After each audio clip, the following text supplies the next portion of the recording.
That morning in the sheds, Henry was telling all the engines about the Dominion of Canada, and Percy was impatiently waiting to tell him all about his new name.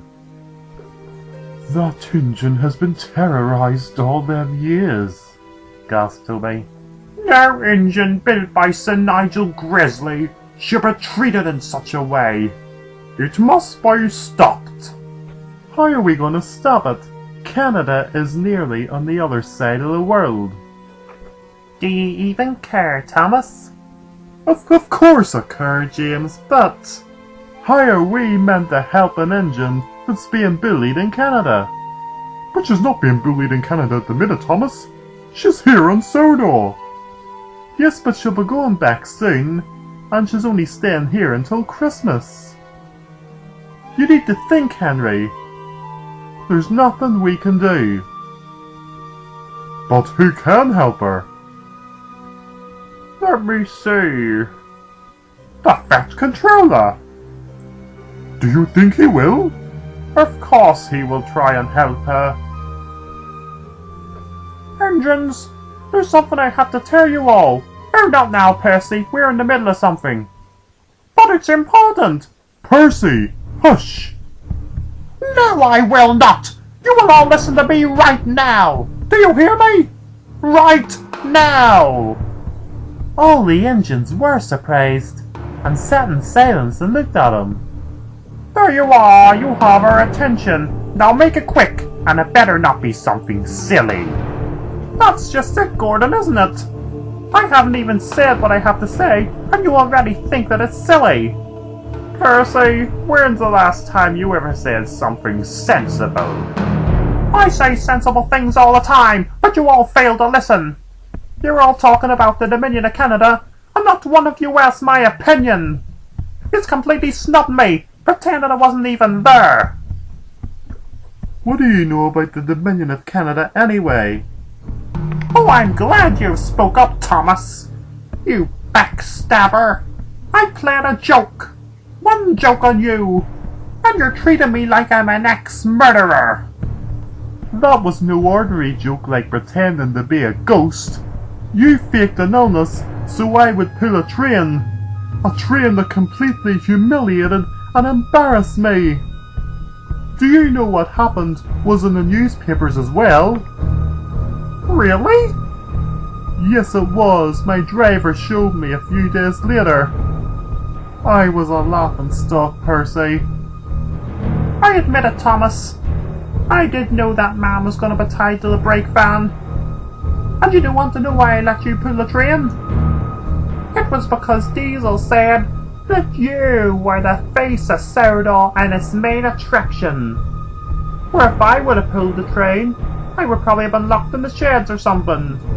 But you're Thomas the Tank Engine, and nothing would ever happen to you like that. Oh, I blame it all on poor old Diesel. Whenever there's a problem, let's blame it on Diesel, because he's a devious engine, isn't he? Diesel's reformed, and would never do something like that anymore. He proved it a few months ago, when he helped Clarabelle. Well, Percy did play jokes, but Percy doesn't exist anymore. I am now known as the Earl of Fafaqua. What? You heard me, Gordon. I am the Earl of Fafaqua now, and you will all show me some respect. I don't have an ordinary human name like all you do anymore. I have a proper title. What all famous engines should have. And soon I will be world famous.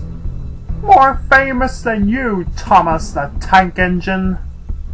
Why are you calling yourself the Earl of Fafaqua, Percy?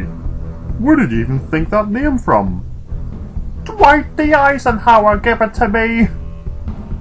He's helping me. Oh, now it's all making sense.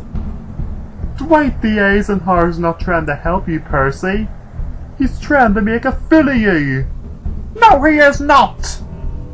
I will prove it. Just you wait, engines. I will show you.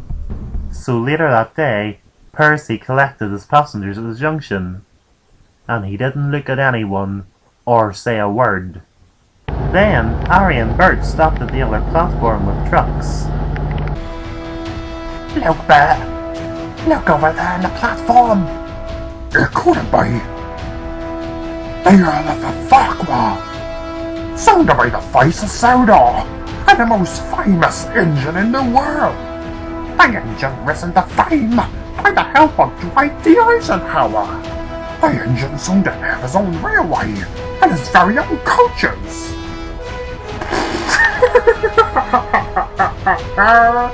Nice try, Percy, but you calling yourself the Earl of the Farquhar equals epic fail.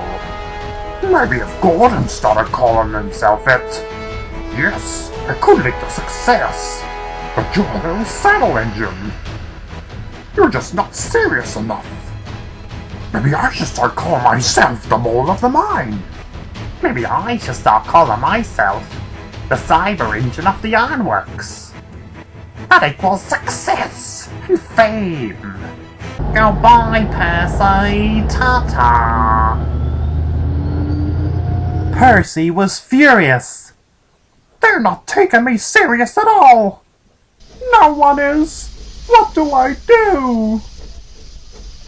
But luckily for Percy, the signal was down at the stadium where Dominion of Canada and Dwight D. Eisenhower were.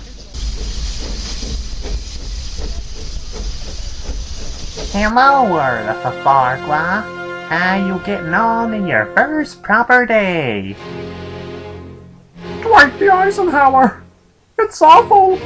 No one's taking me serious! They're all laughing and they think it's a big joke! What is going on? Not now, Dominion. Well, Earl of the Farquhar, if they're not taking you serious, you have to force them to take you serious. I've tried, but it's not working! You don't want to give up now. I have faith in you. You don't want to let me down. Then the signal went up, and Percy had no choice but to go. Please, Dwight D. Eisenhower, help me! What have you done?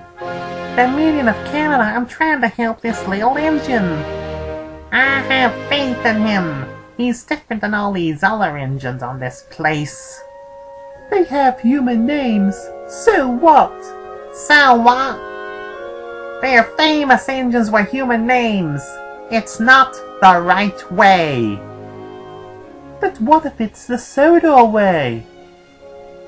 If that's the case, then the Sodor way is the wrong way.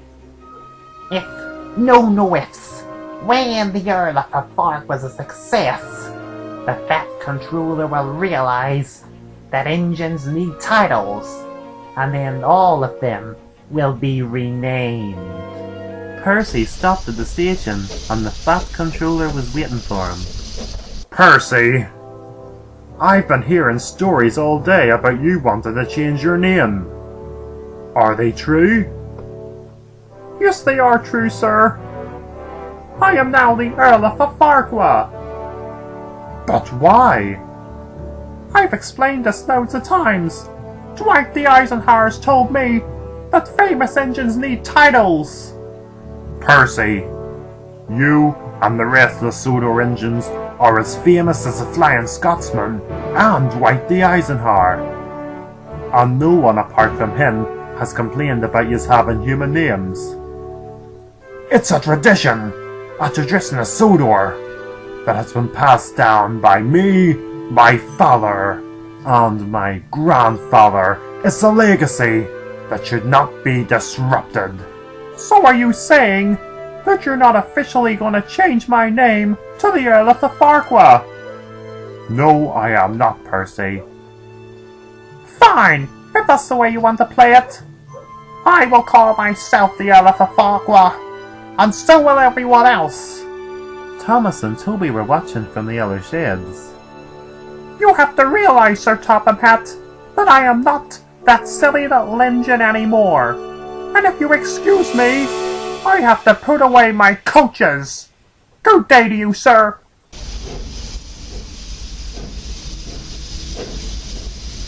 Whoosh! I never knew Percy had that in him.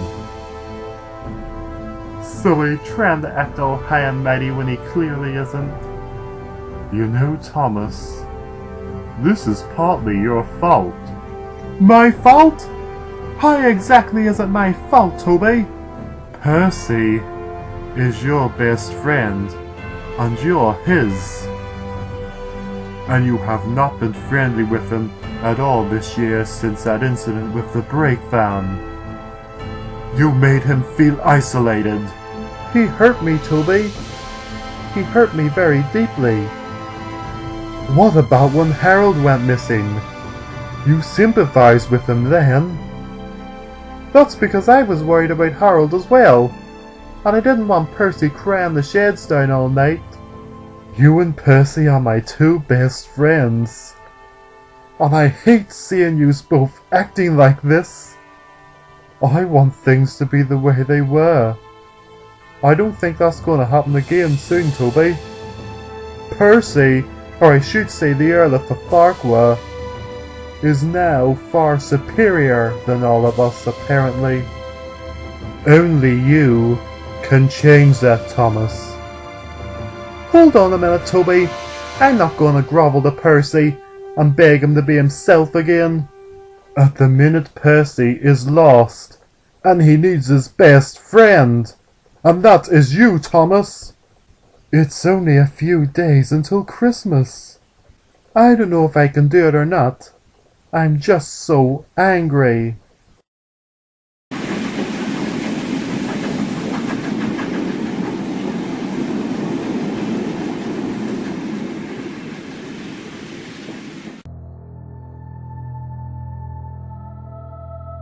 So, this is the island of Sodor.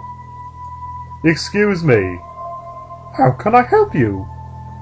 Where are the two A4s being displayed? You're in luck. Bertie the bus is at the back of the station at the minute, and he's going to take a lot of people to visit them. I will check and see if there's a free seat for you. No need for that. I'll not be visiting them at the minute. First I have to speak to Sir Topham Hatt. Oh, if you come into the station with me, I will see if I can get an appointment made with him for you. Thank you. My name is Nicholas Campbell, and I'm the manager of the Canadian Railway Museum.